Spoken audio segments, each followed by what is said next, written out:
Dumb. Cool. Weird. Podcast.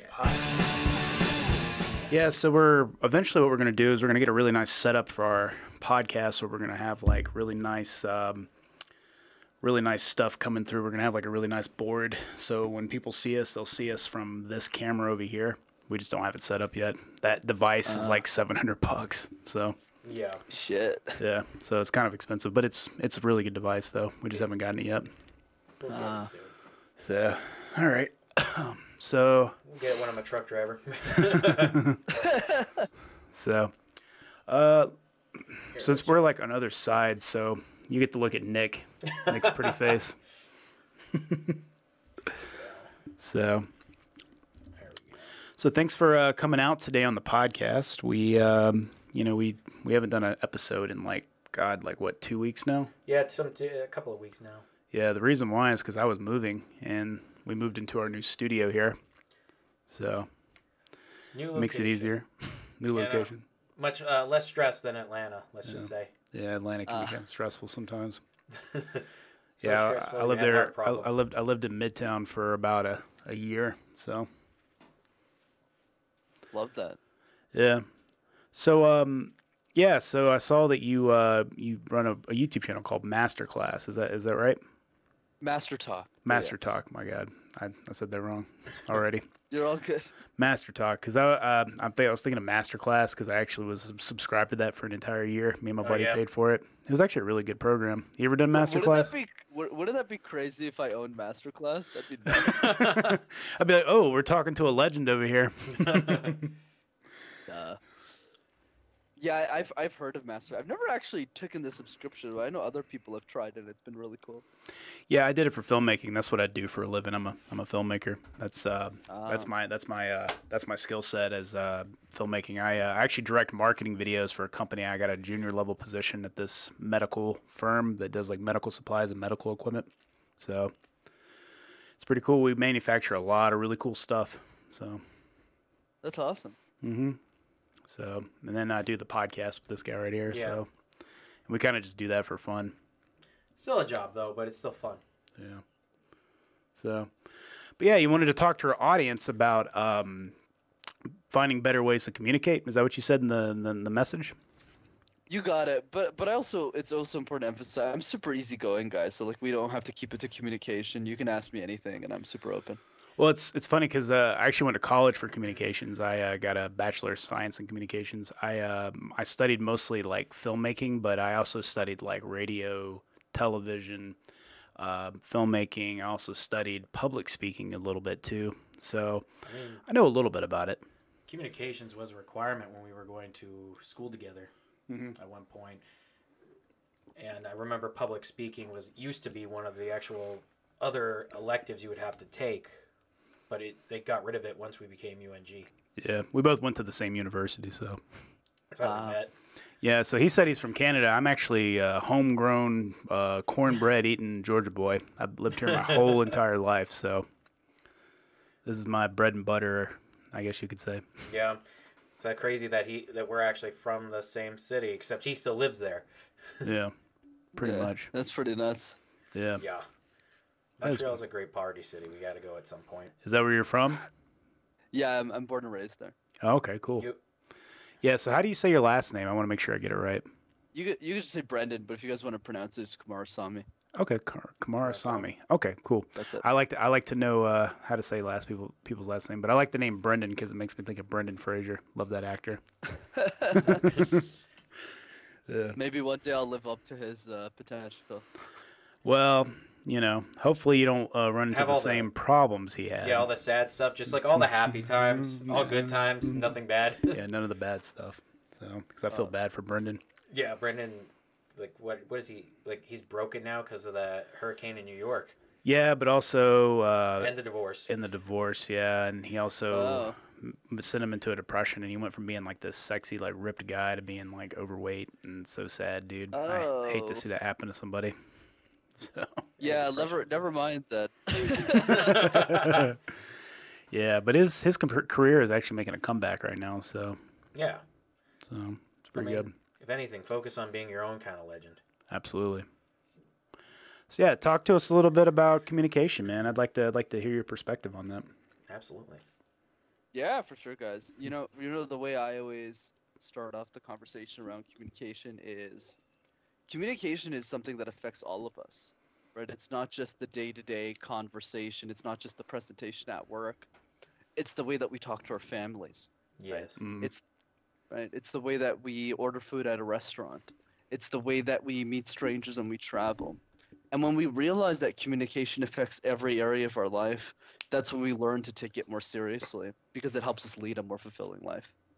That makes a lot of sense, actually. Yeah, that's very fair. I dig that. Yeah. So, with what you do, so you try to help people learn how to be better at communicating with other people, like I guess like not just crowds, but like interpersonal communication as well.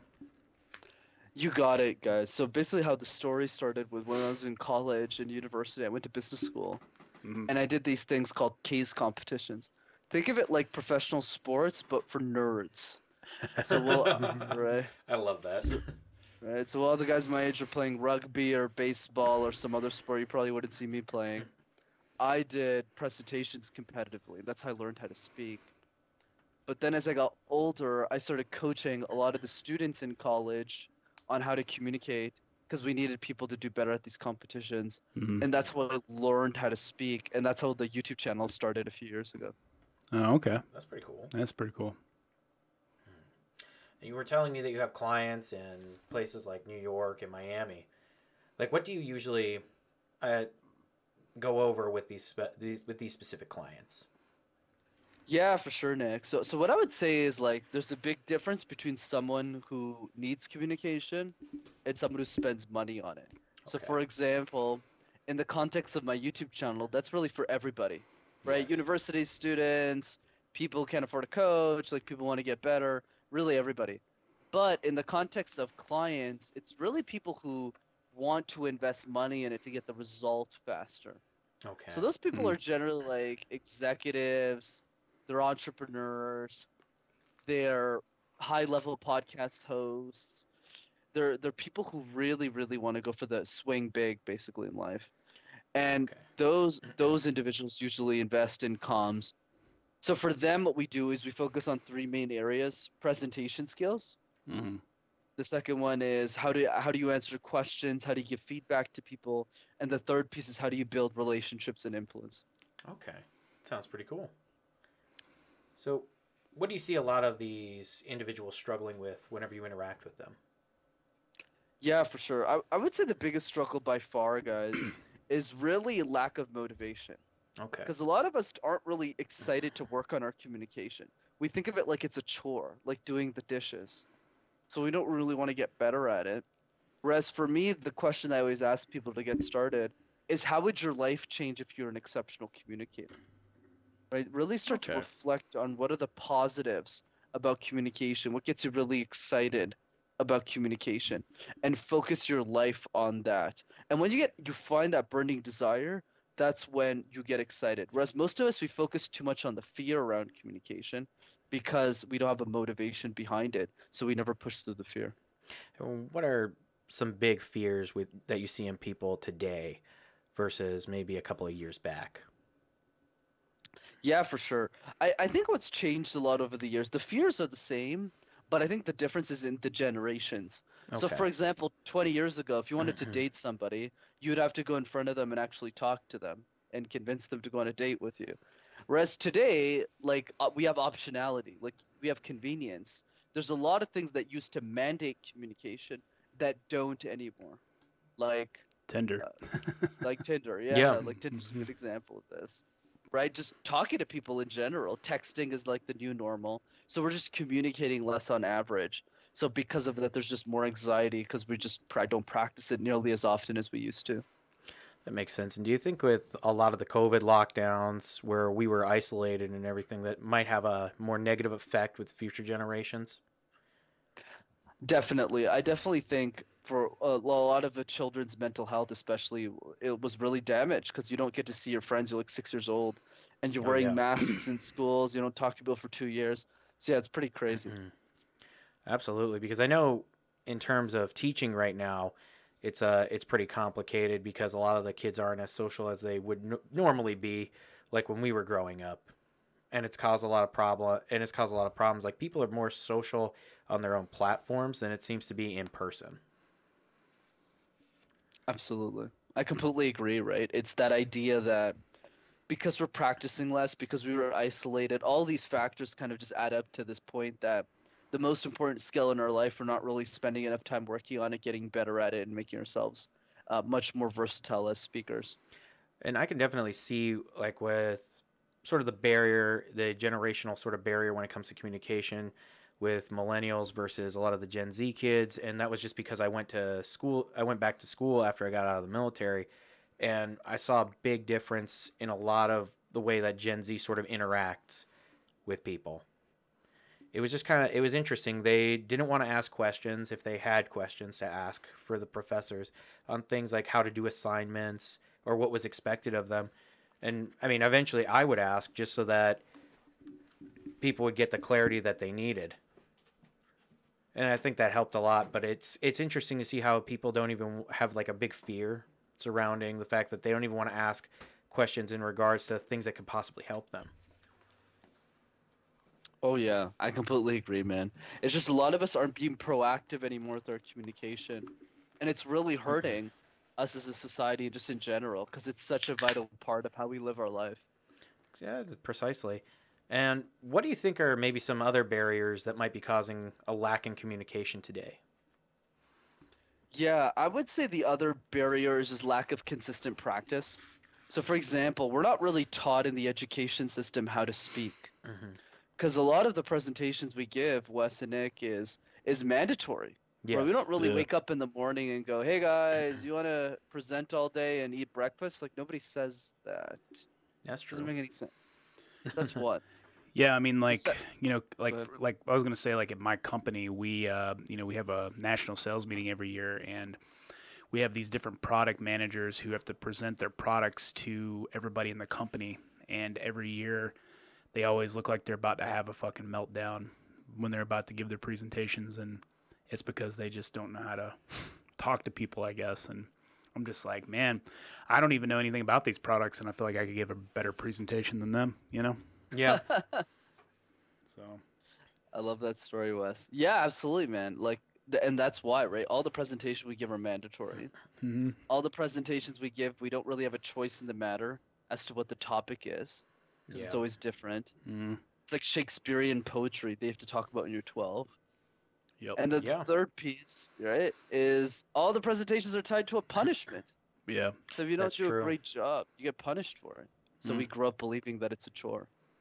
That makes sense. That actually makes a lot of sense on why people are also afraid to speak. They're afraid there's going to be some kind of repercussions. There's retribution that's going to happen if you Yeah. don't do this right. Yeah, you failed. You failed at life, Timmy. Never speak again. Pretty much. I love it. Yeah, it's actually crazy because like now thinking about it, it's like, man, you know, when you're taking that communications class in college, you're like, oh crap, did I present this properly? How screwed am I? Yeah, that's what you got to ask yourself, Nick. Oh yeah.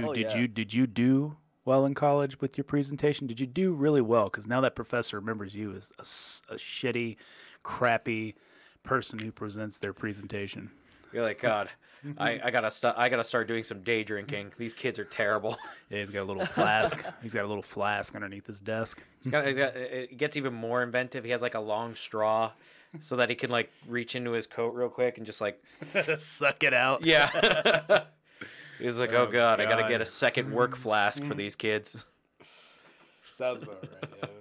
Yeah. God. But interestingly enough, I also think to go on to like people who are teachers and everything, I think it must be also interesting to have to teach kids in this generation too, and interact with them, because there's been 2 years where they haven't had to actually interact with their students. I think it's causing problems too. Like they have to do it in person. Yeah, Makes sense. that's just an outside look, you know. I'm not too sure. I hear horror stories in the classrooms, and that's why I stopped wanting to be a teacher. Yeah, man. Coaching teachers is tough. Like I coach a lot of 5-year-olds. I used to anyways.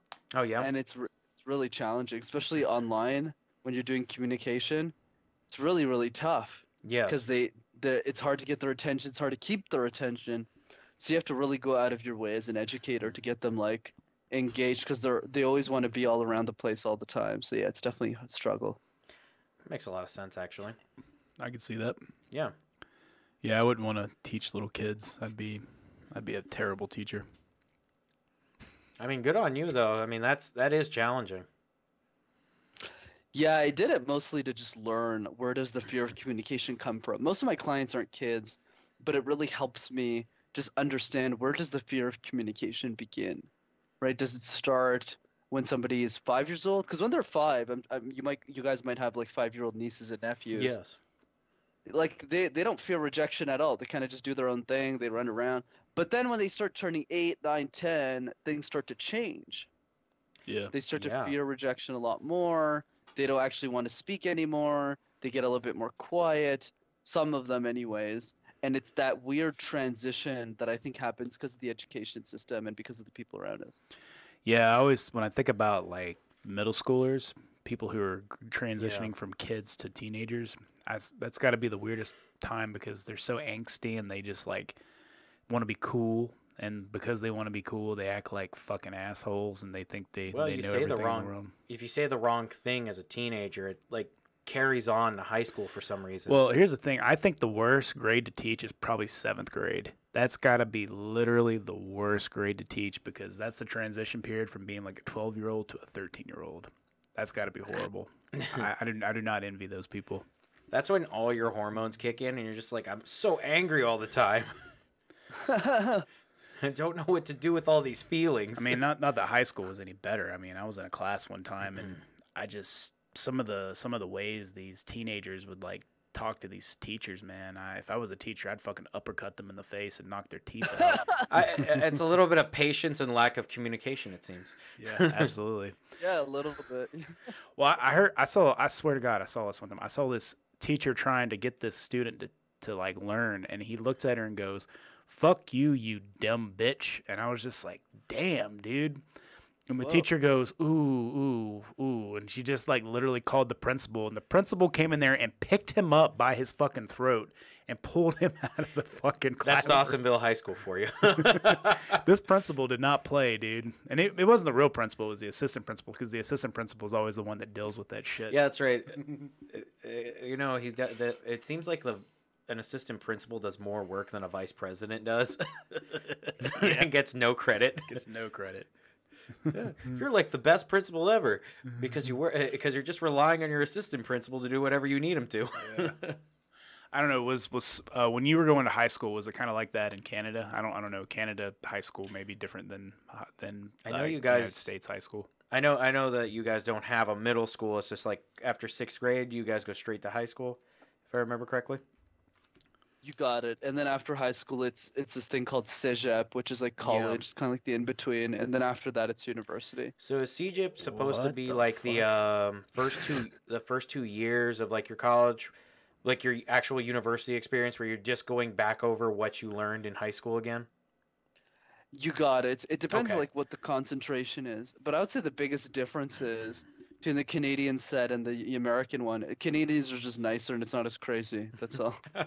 Yeah, because like here, you graduate high school and they kick you in the ass. Like, well, Timmy, Well, Timmy, go into college debt now. get your ass in there, dude. It's physics. Yeah. Yeah. I don't know what I want to do with my life, mister. Too bad. Join the military or go into the university system and learn nothing. It's your choice. Yeah. It's all your choice.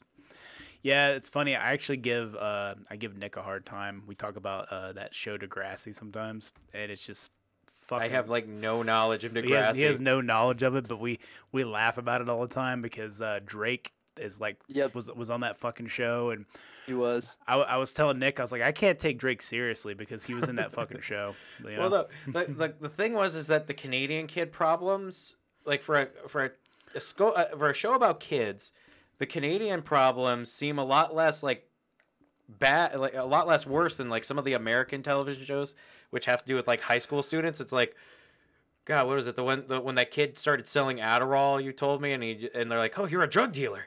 It's like it wasn't even that bad. In my school, like we had a guy in our high school that was a full blown fucking like drug dealer who was selling like shrooms, fucking marijuana, Crack. and all kinds of shit. You know, like It feels like we're describing like a made up movie for a made up high school in South Central no, LA, but it's really but it's not. real. It's real. I mean, honestly, like I remember my sister used to watch that show Degrassi, and I would watch a little bit with her, and I was like, bro, we deal with more bullshit here than they do. Why are you watching this?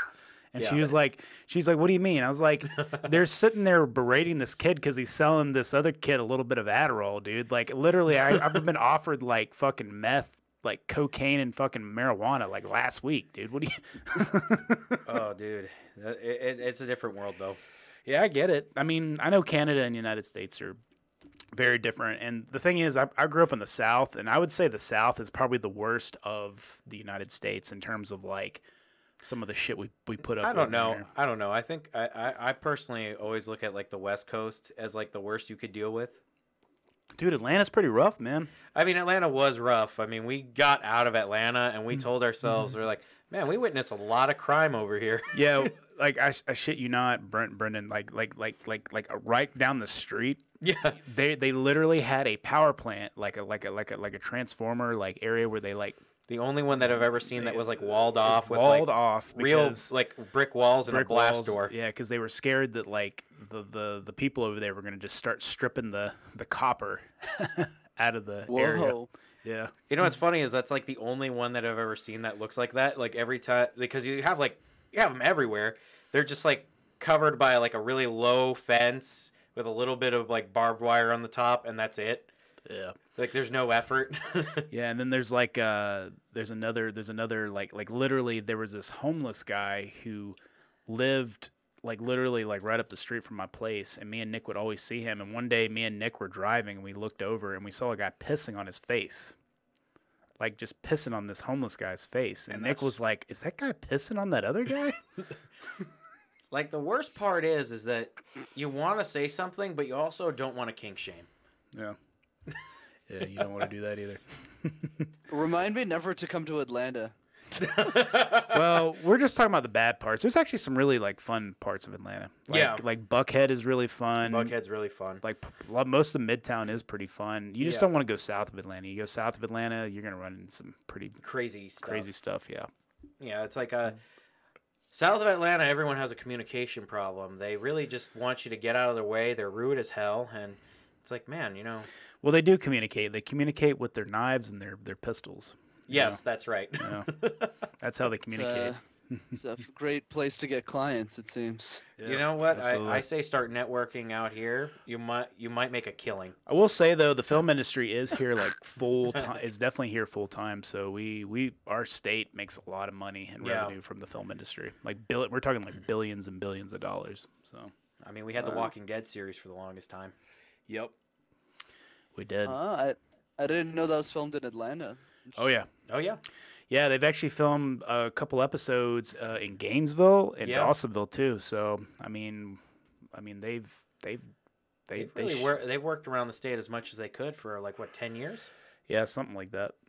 Yeah, and then they're not doing the show anymore. They're gonna have 2 shows that film here, and then they're gonna have 2 other spinoff shows they're gonna be filming in other places. So, but 2 of them are gonna still live here in Georgia. Okay, that's good. Yeah, so we'll still make some money. That's awesome. You know, I mean, it is what it is, but it's definitely not a party city like Montreal. You can go day drinking in Montreal and no one cares. I think it's because of the European vibe in Montreal. It's like a Oh, yeah. Canadian city with a European flavor. So people just live and let live here. It's kind of a nice thing. It's like it's noon and you see people like having a beer, like those really nice, like what is those beer samplers? Oh, you talking about a flight? Yeah, a flight of beers, but the difference between like the flight of beers I remember in Montreal was like they were taller than the ones you get here in the U.S. So it's So it's like like 16 ounces versus like the usual 8 or something, or is it Yeah. like 12 instead. it's like a 12 versus an 8 Okay. is what it looked like. I don't know if that's still how that goes, but when I saw the flight over here, I was like, man, these glasses are so small. That makes sense. Well, dang, man. I'm learning a lot about Canada, man. Like I said, we just got to take a date. We just got to take a week-long trip and bring the podcast there. Oh, well, I don't know. Interview some members of Nick's family. That would be wild. Well, actually, we were planning on doing a world tour Yeah. at some point. Really? Yeah, if the podcast takes off, we're gonna do the dumb, cool, weird world tour, and we're gonna go to every we'll country. introduce you to Shea Paré. Yeah, we're gonna do it. We're gonna do an episode in each country all over the planet. That's like kind of the plan. I want to go to Ireland because me and Nick have talked about this. And Scotland. I have like 80% like Irish like ancestry, so I have family that lives in Northern Ireland, and my grandmother moved here when she was a young kid from Northern Ireland. So we want to go to Ireland and like kind of explore there a little bit. So Ireland's That's cool. fun. yeah. Scotland's another nice one. Wales. Yeah, we want to go all over the place. We want to go to Japan. So I guess it'll be kind of like when Jackass, the TV show, like went all over when they did their little world tour. Remember? Yeah. They did that like what 2003, 2004 is when they did their world Yeah, tour. I think they did was it like an episode-based world tour? Yeah, they basically were in different parts of the world, like every like 3 or 4 minutes, basically. Yeah. Something Damn. ridiculous. Yeah, something like that. They literally. I expected nothing less from Jackass. Yeah, absolutely. Jackass was is like I would say the pinnacle of like slapstick comedy. Yeah. Well, yeah, I mean, before Jackass, we hadn't really had slapstick comedy like that probably since like the 50s. I mean, like the number one slapstick comedy in like my opinion is like the Three Stooges from like the 30s. Yeah. And the Stooges and the Marx Brothers were popular from the 30s all the way to like the 60s. And then it kind of just died down, and then like Jackass kind of revived that. Honestly, I kind of credit Jackass with the precursor to YouTube, because that's really all Jackass is just like YouTube videos, Yeah, just that kind of makes sense. compiled together, It's an interesting way of looking at it. Yeah. Yeah, because Yeah. like I remember, I don't know, how old are you, Brendan? 26. 26. So I'm 33. So I remember when YouTube was brand spanking new back in 2006. I was a junior in high school, and it was brand new. And I just remember my buddy showed me videos down in my buddy's basement. And he's like, "Hey, this is YouTube." I'm like, "What the fuck is YouTube?" And he's like, "Just watch it." And we watched this the Muffins video, the one I showed you. The Muffins video. Yeah. And I was just like, this is fucking funny as shit. And he's like, yeah, this is YouTube. And then he showed me another video. Another video was that Smosh video, the Ninja Turtles one. The teenage Smosh was like at the beginning of YouTube. Yeah, they were like the forefront of that. Yeah. Also, I think Smosh was the first one to get to 1 million, if I'm not mistaken. I think you're right, actually. Yeah, I think the second think one so. was the Angry Video Game Nerd. Yeah. It's like number 2. What about Nostalgia Critic? Where does Nostalgia he Critic rank? probably hit like number 5 or number 6. There's a bunch of different ones. I think the Annoying Orange might have been top 10 as well. Yeah, that sounds about right. But the thing is, like, I could have been big on YouTube because, like, back in 2006, I had the idea. I was like, dude, we should do some YouTube videos. And we all, like, agreed to it. And then we had this one fucking friend that was like, oh, that's a stupid idea. And then you all listened And then to we him? all listened to him, dude. Like, fucking stupid, dude. He used the power of communication to defeat your dreams. Like, if we would have did that, dude, we'd probably be super fucking rich right now. No joke. I mean, dude, if you just put a GoPro on me and my Well, 'cause, homies like, back well- in the day, you could have made well, some really fun stuff. Look at Smosh. Smosh really isn't that great, dude. Like, if you really look at their content, it's just okay. It's okay. It's just okay content. But the reason why they did so well is because they were they were the first ones to do it. They were their first ones to do it. That's the thing. You never really know when that stuff hits. Like, I remember when TikTok came out in 2015. If I would have started doing TikTok in 2015, I would have. It's like how been famous, Joe Rogan's you know? always going to be the #1 podcast because he's the first guy to really do podcasts. Yeah. Yeah, but obviously he had the fame and the acclaim that came with it too. Oh, 'cause yeah. he was known before. Absolutely. Absolutely. He was totally known as the Fear Factor guy, Yeah, I mean, the Fear Factor guy. Yeah, that was like his like claim to fame, You know what? And he was a pretty famous stand-up comedian too. Yeah. No, and I'm just saying is like when he came up with that whole idea of like, I'm just going to record myself talking to my friends. It really took off from there, and everyone was like, man, you know what? I got to try out this podcast game. Yeah, and the biggest thing that me and Nick don't really like now is there are celebrities trying to do podcasting, and that's really annoying because I don't think everybody should be doing podcasting. I think podcasting is an art, and not everybody is able to do it. You know, Well, it's like when we were talking about podcasts in this realm of the celebrities doing it. It's like, you know, you got a Boy Meets World podcast, you got a Talking Sopranos podcast. I mean, I like the Sopranos, so I'm gonna watch this Talking Sopranos. And I like Boy Meets World, so I'm gonna watch that podcast. But then they have something like, here's the podcast for Friends, the TV show, and here's what Jennifer Aniston thinks. I'm like, dude, I don't care. I don't like the guys from It's Always Sunny in Philadelphia have one, and I love it just because of the wacky shit they talk about. But that's the thing, like, it's getting harder and harder because it's, you know, we're gonna have to figure something else out. You know, you're gonna have to figure out some other way to kind of break into the podcast game because like all these other people are gonna kind of. Dude, because everybody's doing a podcast now. Dude, I'm telling you, it's just we gotta stick to our guns and we gotta talk to sex workers. Yeah, so like Soft. There's a YouTube channel actually that does this. I don't know if you guys have heard of Soft White Belly. No. That's all he does. So basically, his project is he just talks to people from underprivileged communities. So he has one guy who owns like 21 brothels. It's a really fascinating conversation. Like the whole story, and he's such a great communicator. And then another one is just a bunch of strippers. Another episode is like swingers. It's really fascinating. Yeah, some of our most popular episodes and our most popular clips are just sex work. Like, when we talk about sex work, stuff. people like involving sex work. It just seems people want to listen to that stuff. Like, I have some really good ideas. There's an idea we have because I have this friend.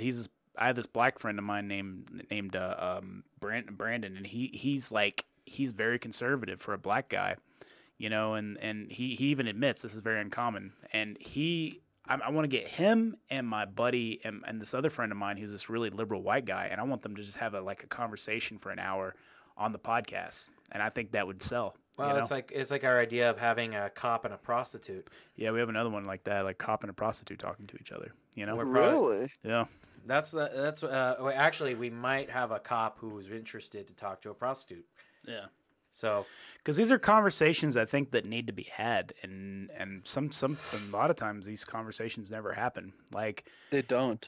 You know, I mean, like a black conservative and a white liberal need to have a conversation because that's usually in conflict with each other, and I think they need to talk. I think they need to have a chat because I have a lot of friends that are black that are conservative, you know, and they're not liberal, you know, like people would expect, you know. Well, yeah, it's because we're all led to believe some kind of cookie cutter nonsense that we see through our media. Absolutely.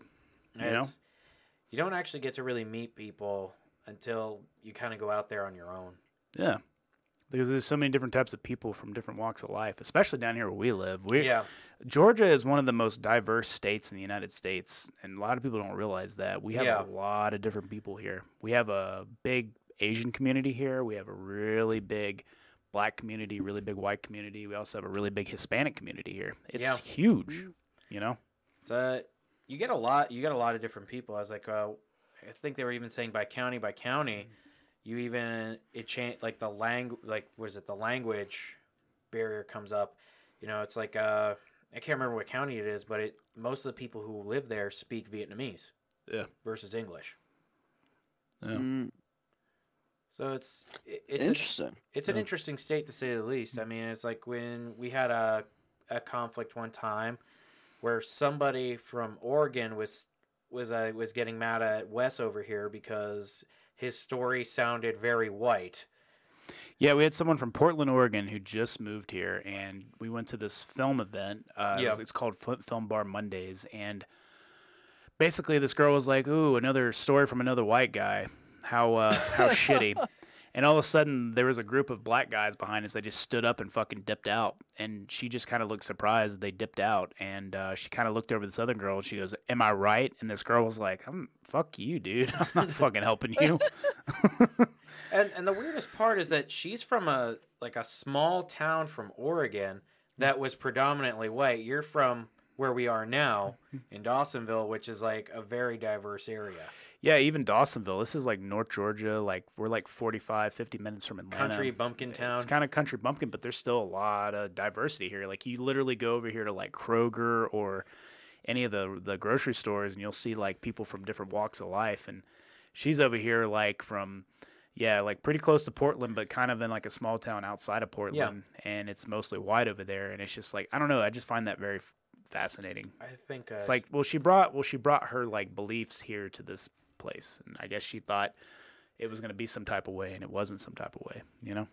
this is the South. We're weird. Yeah. Was it for a film that you guys were demonstrating at this event, or? Well, so I've been writing this movie for a couple years. So basically, what happened is I've been working in the film industry for like I don't know, probably like 8 years, and I've worked on a ton of Netflix shows, a ton of awesome. movies. Yeah, I've worked on a lot of stuff, and Super cool. I got to meet. You ever heard of Kevin Smith? Let me look him up. Who's Kevin Smith? Kevin Smith. He directed Clerks, Dogma. He also directed Chasing Amy, Mallrats. Clerks 2. Clerks 2. Clerks 3 is about to come out pretty soon. Yeah, that looks fun. We should go watch that in Yeah, we theaters. should. Let's see. What's a big movie that you've probably seen? He was in Red State. Yeah, he did Red State. He did Red State. He also did that Bruce Willis movie. I know that. I just know that the movie is like never made him want to work with Bruce Willis. Yeah, again I never wanted to work with him because he was an again. asshole. Yeah. Interesting. What's So like is his... he like your friend or something? You're making a movie with this guy? No, I'm not making a movie with him. I know somebody that's good friends with him. There's this guy I know named his name is Bob Kurtzman. He's a really big makeup effects guru in the film industry. He's kind of responsible for Freddy Krueger's makeup. He also directed a movie called Wishmaster, and basically like I got to talk with Kevin Smith one day. Basically by proxy, like through him. Yeah. And basically what happened is Kevin Smith like talked to me, and I pretty much told him about like me as a filmmaker, what I'm trying to do, and I told him where I grew up and stuff, and I told him about an idea I had for a movie, and he told me to develop this movie. He's like, dude, that is your story. You need to tell that story. And so I've been kind of writing it. I've been writing this movie for like 2 or 3 years now. Like I've been developing a treatment for it. But basically, it's about growing up in North Georgia. It's about my experience growing up in a small town called Dawsonville. The running title right now is called The Basement Experience because it's based out of like the basement. I guess I'm kind of inspired by Clerks a little bit, but also that 70s show. Yeah, where they're hanging out. They're just kind of hanging out in the basement. Yeah, kind of like that. Yeah. But it's your story, and that's what she was putting down. Yeah, she didn't. Very interesting. Yeah, she didn't like my story. She thought my story was too white, but she didn't even ask the context. She doesn't know who I'm friends with. She doesn't know anything. She just made an assumption about me, and honestly, I don't really have a whole lot of respect for people like that. It's called bad communication, Wes. Bad. Bad communication. You know, speaking of movies, I saw the most terrible movie last week. Oh, me and my family spent like $150 to go see Nope.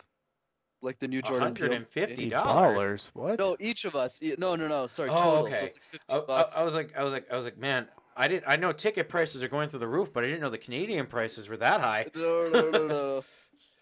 And it was such a waste of time. Oh my god, it was like the worst movie I've ever seen in my life. So I've heard mixed reviews about Nope. Yeah. I've heard people who really like it or people who really just think it's trash. So I'm guessing you're in the trash camp, huh? Nothing happens in the movie.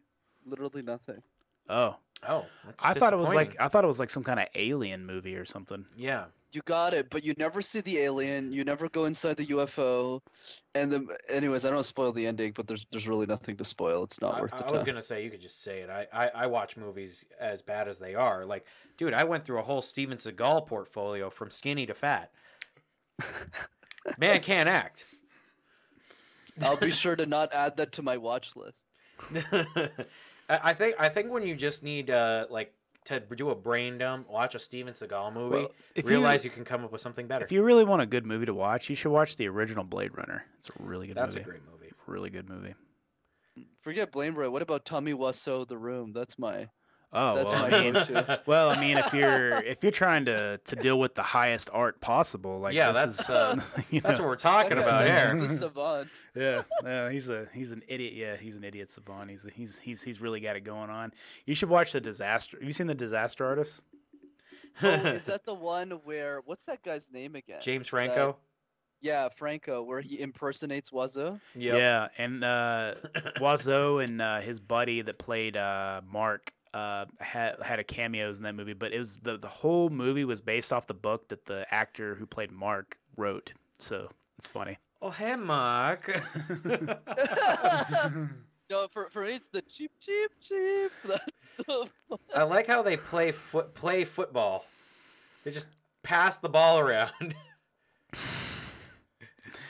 And no, they're wearing tuxedos when they're passing that football around. Well, not only that, but like. No, that's that. As a director, that's not what makes me mad. What makes me the scene that makes me the most upset is the one where he goes into the flower store. Yeah. The floral place, and he's like, oh,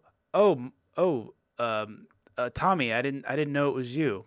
And he was just like, he's like, oh, hi, doggy, and he's like, you're my favorite customer, and it's so quick, and it's just like the weirdest interaction. It's the weirdest interaction, and you can tell that he didn't have the money or the budget to like rent that fucking store to like shoot that scene, so he had to do it like guerrilla style, like on the fly. Pisses me the fuck off. You know what the weirdest scene was? Is when he kills himself, and then his girlfriend's like, well, at least now we don't have to sneak around, and she's trying to have sex with Mark. And Mark's right next to his dead body. Mark's like, what the fuck? I was like, what's wrong with you? Yeah. And then I don't know. What about the scene? What about the sex scene where Wasso was like having sex with like her belly button? That was weird too. Yeah. Yeah. oh my god. It's so bad. It's dude. so trash. It's worth watching again. Yeah. It's so bad that it's so funny. Yeah. Honestly, I didn't even know about the movie until I watched. There's this guy that me and Nick like called the Nostalgia Critic, and oh god, I've heard of him. yeah, this is like classic Nostalgia Critic. His shit now fucking is garbage, but like back in the day, like damn, throwing hands here, Wes. well, it sucks. It's not good. Hey, hey, you know what? If we can summon demons through a mirror, we can summon other critics to come on to our show. Well, Doug Walker, if you want to come to our show and defend yourself, go right ahead, bro. We asked Michael Moore to come on. He has still not put out his statement. Yeah, well, I wouldn't expect that one ever, dude. But I will say though, that is the only way I knew about that movie, and I watched it, and his delivery and like making fun of that movie was hilarious. Yes. I liked it. I definitely need to add Disaster Artist to my watch list. I haven't seen that one yet. Yeah, you need to see it. It's pretty good. Because like at the end of the movie, they're like his crew. It's like I said, it's all based on a true story. Because he like showed the movie to his crew, and the crew was like, "Oh yeah, dude, it's a parody of itself. It's funny." And then Tommy Wiseau was like, "Yeah, it was a parody. Yeah." No, you know what? Was it one of my friends told me a film not to watch right now just because it's nightmare fuel? Is The Mad God. The Mad God? It's like claymation. It's made by a makeup artist. Oh, I think that's on Shudder, isn't it? Yeah. It's just, my buddy said it's not worth watching. It's just pure chaos and pain. That's bullshit. I did not hit her. I did not. Oh, hey, hi, Mark. You're just a chicken. Cheap. I could see why they thought that movie was just a parody of itself. Yeah. Fucking terrible, dude. You know, when you fail, like, try to roll with the punches like they did. Can you imagine back in the day when, speaking of communication, can you imagine back in the day when there wasn't a whole lot of radio on the air, like back in the 30s, and you were one of those lucky sons of bitches that got to build your own little radio station? You just got to say whatever the fuck you want. That must have been. People would watch you. And people would listen. They just didn't care. What was it, Orson Welles? What, he's like just scaring the shit out of poor people. It was like, oh yes, the aliens are here. They're invading the Earth. Oh no, they've taken terrible. New York City, and everyone's like, "Oh my God, this is definitely real." It's like, it's terrible. They're destroying the cities, and here they come. They're coming to destroy more. Oh no! He's got a couple of like guys in the background just making sound effects. Sound effects. Yeah. Oh no, the alien ray gun. Wagga wagga wagga. After the show, is that seriously the sound we went with for a ray gun? Yeah. Nah, it's interesting. Back when radio was like at the peak, like in college they called it the golden age of radio, and that was like from 1922 to 1946, because The first television set came out in 1948. Fun fact, guys. Fun fact. Didn't know that. I like old televisions where everybody had to basically sit really close to this Well, yeah. irradiating mess Well, yeah, because of electrical currents. Because like the screen was like that big. Yeah. Yeah. It was like tiny. Yeah. Yeah, and you could barely, they could probably barely see it. I mean, honestly, from their perspective, they thought it was amazing. I mean, now, like, we got these like 4K, no, we got 8K TVs that are OLED, and you can like look, like, it looks like real to life. Like, and I've actually tried to go back and watch TVs from the 90s, and they look so bad. Have you, like, you ever watched, like, all those old shows, like, Sanford and Son? Yeah. Where it's just like really grainy, but it's like color TV. Yeah. You're just like, wow, this is terrible. Yeah, the quality is awful. Well, my dad told me he remembers when like the first color TV like came out, and like when my grandfather bought him one, and I was just like, damn, that must have been like a fucking like step up in the world. Yeah, I bet you everybody who ever saw had like that relative who had a color TV, they kind of just secretly hated them. Yeah, keeping up with the Joneses. Yeah, like, yeah, my brother Jimmy, he's got a color TV. He thinks he's better than the rest of the family. It's like, that's because he is. Son of a bitch won't let me watch it. That's what I think is so crazy is like 200 years ago, the richest man on earth, we have a better life than that person does. Like the average, crazy? Yeah, the average middle class person supposedly lives better than kings did like 1,000 years ago or something like that. Well, I've got 3 jesters for entertainment. Yeah, it's crazy. And the thing is, it's probably, it'll probably get even crazier in the future where like, people will live way better than we did. They'll be like living in, I don't know. I think the ultimate like virtual reality. Yeah, I was about to is say, changing the landscape of I think everything. virtual reality is going to be the ultimate like sort of fuck you to reality, because people are going to be able to go to their perfect realities. They're not going to want to interact with people anymore. They're going to become even more antisocial. So speaking about Bruce Willis movies, there was a Bruce Willis movie where that happened. Surrogates. Yeah, where they had like the attractive surrogate, and they didn't have to communicate like with each other with their actual self. Yeah, I remember that. And everyone was like really weirded out to see him get out of his surrogate. Yeah, they were pissed off at him. They were pissed off at him. Like, oh, in the flesh, weird. I think that's the future, though, is virtual reality, because I think I prefer that over WALL-E. I think I prefer that over iRobot. Oh yeah, that was terrifying. What if the reality we're living in right now is just some person's like virtual reality? Well, what if it's the Matrix? That's what Elon argues. What, He thinks we all live in a simulation, right? In a simulation? Yeah, he thinks we're all in a simulation. So it's like a simulation of a simulation of a sim. Like, you think it's just like an infinite amount of simulations? Well, it's kind of like it's kind of weird because it brings us to the whole like John Wick thing, right? Yeah. It's like they're saying that John Wick is just another simulation that Neo's in, and that's like the fan theory. That's an interesting fan theory. Well, because you remember at the end of the second movie, he kills that guy in the hotel. And then all of a sudden, everybody gets a text on their phone, like, to say that John Wick has an hour to basically live and be free to do whatever he wants and hide out. But everyone's on their phone. So it's like he broke the system. Yeah.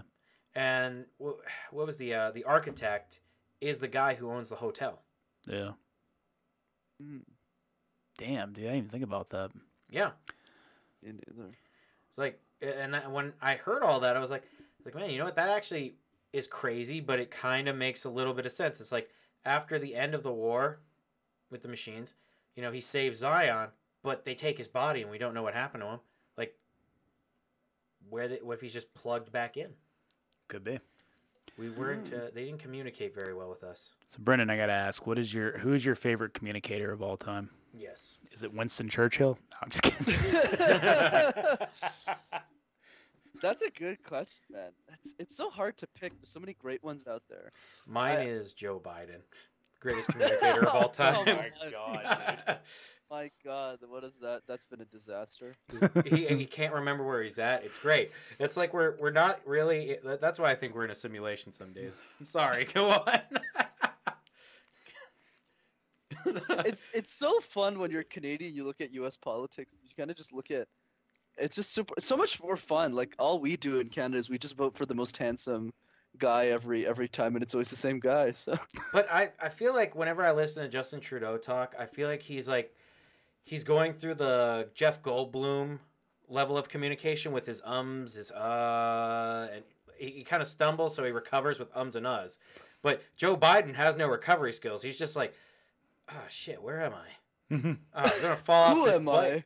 I'm gonna fall off this bike standing up. Yeah, he doesn't know where to go. Doesn't eat the ice cream right. It's fucking psycho. Takes a big bite out of an ice cream, dude. Who the fuck does that, dude? He Forget has that, no man. fear. He has no fear of brain freeze. The man just takes like a giant bite off the top of his ice cream cone, and he's just like, he just handles it. And then you have like the worst vice president in terms of communicators, who's like sitting at a world leaders meeting, going like, "I'm Kamala Harris. I'm the person in the blue suit. I identify as he, she. I am a woman," and you're just like, what? Yeah, and did they capture the wrong part of the meeting? And honestly, I don't even know anything about her. Like I've literally, we're coming up on 4 years, and I have not heard I haven't heard anything about her, what she does, or anything. That's how fucking insane it is. But I guess that would be really funny being like on the outside of Canadian. I mean, not Canadian, like American politics, of just being like, just like, wow, this is this is where we're at. It's like a reality TV show. It's super fun. Oh, I It's bet. like from the extra. But you know, me and him were talking about how Britain's not any better. Like Great Britain loves to talk shit about the United States, but then like they say all these terrible things about us, but then they seem to get very like they have amnesia and they forget that they've like done so many shitty things all over the planet for like a couple hundred years. Like that kind of just slips their fucking mind. The U.S. is everybody's like fall guy for some reason. They're like, it's like, man, you know, we did some terrible things here, but let's blame the U.S. for something. Yeah, it's always the Empire is always the fallout guy. Yeah, always. Yeah, because it doesn't make sense to make fun of 5th place. Like, who cares about 5th place? Like, yeah, you might as well make fun of the person in first. Yeah, it's like, man, you know, I mean, we can't. Like, what? Let's make fun of Canada. Nah, that'll be too easy. Let's. We got to make fun of somebody else who's on the top. All right, we got to punch up, guys. Who is it? Yeah, literally. Like, no one's making fun of Cody Simpson. You know what I mean? Like, everyone's making fun of Justin Bieber. Like, that's just the way it is. Yeah, that's so true. I feel like we get all of like the people that once Canada's done with them, like Nickelback and Justin Bieber, we just get like all of like your celebrities, and we try to like revitalize them like a corpse. We're just like Frankenstein monster work. We got to save this career so Americans can get Canadian pop music and rock and roll. There you go. Yeah. I didn't even know Nickelback was Canadian. I was shocked to find out too. Don't worry.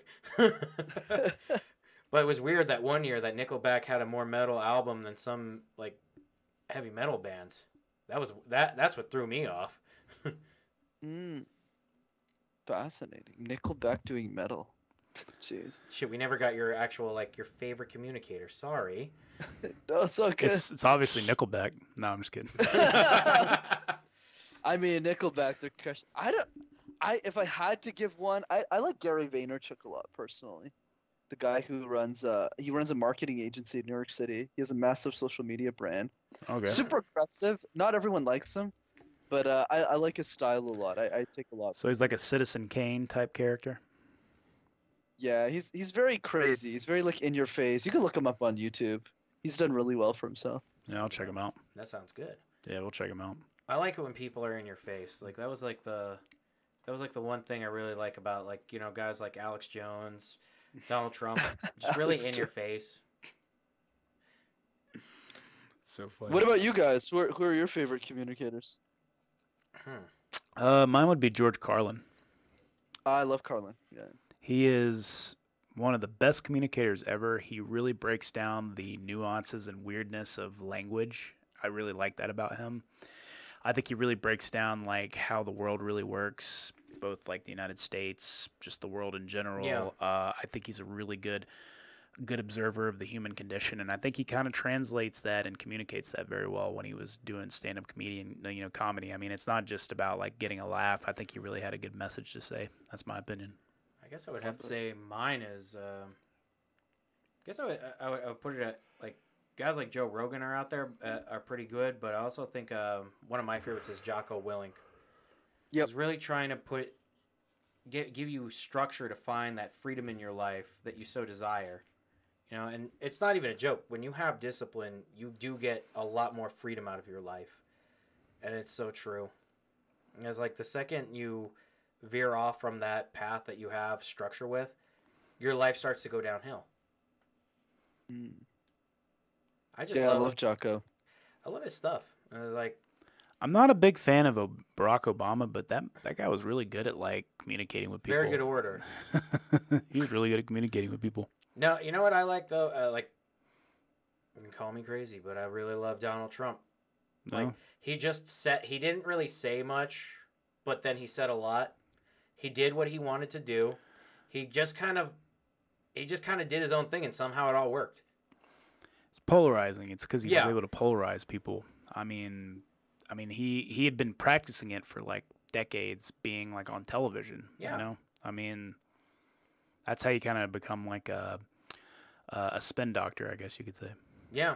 Do you ever think we're just gonna get crazier? Like the next election, we're gonna have like more celebrities than like actual politicians, like people who are popular in weird places like Twitter and Instagram, and then we're just gonna be like, yeah, this is who we vote for now. You sound like that movie from that Mike Judge made. What was it called? Idiocracy. Idiocracy. It Yeah. sounds like Idiocracy, dude. Well, you know what I do want? I think the greatest orator of all time is what was his name? President Camacho. Camacho, yeah.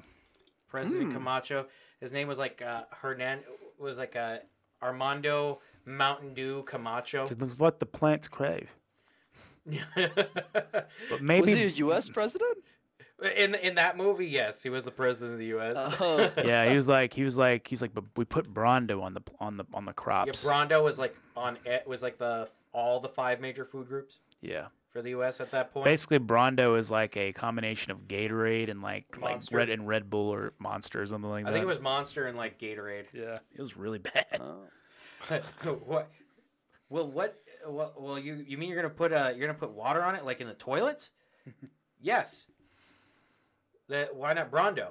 It's because that's what plants crave. That's what the plant crave. That's the way that girl talks. You know what I love though is how the administrator for education was like looking down the barrel of a shotgun. Yeah. And smiling at them, and I was just like, all right. It was like, he's kind of slow, but he does a good job. Oh my god. My goodness. Yeah, it's a fun movie though. But it's like it's very reminiscent of like what's happening right now. Yeah, it's kind of fucked up, especially in the United States.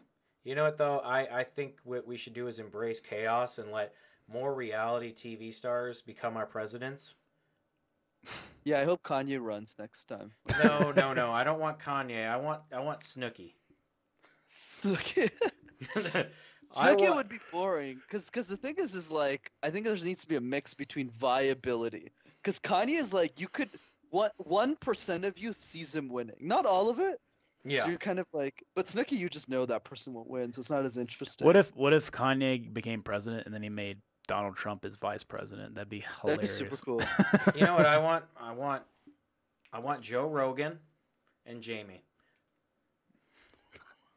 Jamie does all the like legwork for looking up what he needs to know. So was Joe Rogan gonna be giving a speech to the American people, and he's gonna be like Jamie, look that shit up. Look that shit up real quick.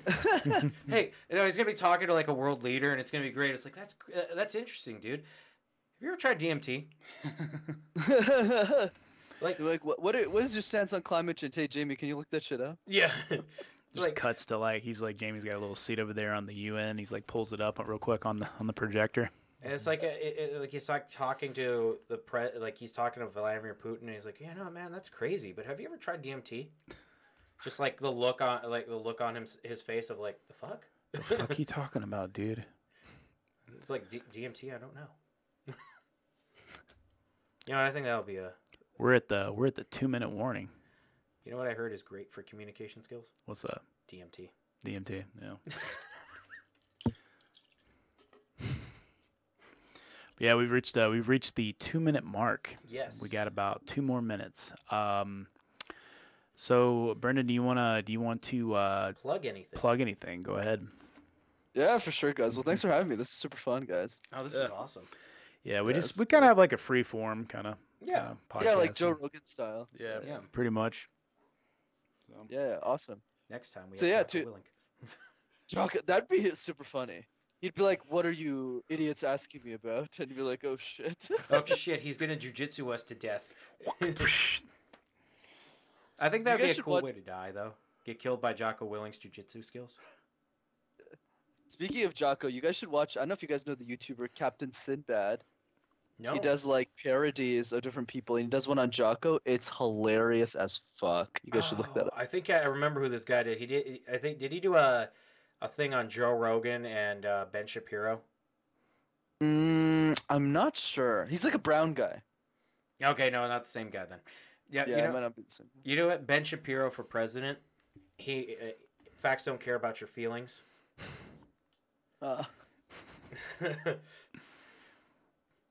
That would be a great one. Hey, I'm just saying, let's put reality stars to the test, all right? Nah, I feel you. So whatever you want to plug, man, go ahead and plug it. Yeah, for sure, guys. Thanks for having me. Absolutely. So, super simple. YouTube channels, just Master Talk. Just check that out. Channel's done one over the years. You'll have access to hundreds of free videos. That's it. Awesome. Well, cool. All right.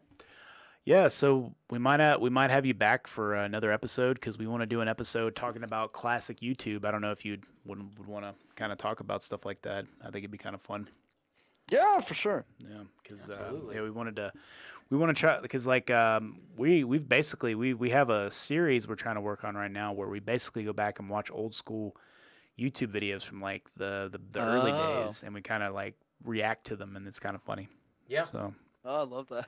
Yeah, so, but anyway, check out www.dumbcoolweird.com. We got crazy merch on there. Get the Smooth Brain shirt. We got that. We got that there now. You can also get a bunch of new merch with our new logo. So we have a new branding. We have a new look for our. We're new men. Yeah, we're new men. We're brand new men. And be sure to comment, rate, and subscribe, and check us out. We've been gone for a while. We're back now. We're gonna be New location. Yeah, new location. We haven't been doing stuff for like a week or two, but we're back on the saddle. So here we come. All right, and you know what to do. Stay sexy, Dawsonville, and fuck you, Atlanta. Oh my God. Thanks for checking out the Dumb Cool Weird podcast. Go to our website, www.dumbcoolweird.com, to check out our merch and all our social media links. If you want to check out how to support us and our audio podcasts only and an access to our website and all of our other links for our social media, go to linktree.com, which has Dumb Cool Weird podcast. The link is up below. Hope you guys will check us out. We have new content coming out every single Monday. We have new content coming out every single day. Check it for 9 a.m. Clips, reactions, whatever. We got it coming for you. Hope you come out, check it out. Stay sexy, Atlanta, and keep watching our crap.